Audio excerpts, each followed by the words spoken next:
来镜头所等的台湾在地人在地情来看，宜兰苏澳镇的镇长李明泰，今仔日打扮做新郎来娶新娘，原来是为着苏澳山海客家文化节，甲太太联手大力来宣传。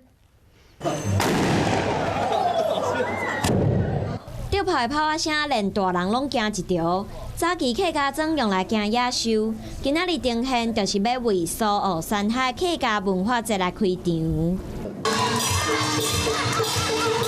牧童人报马模样真古锥，后壁阁缀大红花轿，新郎穿传统客家礼服。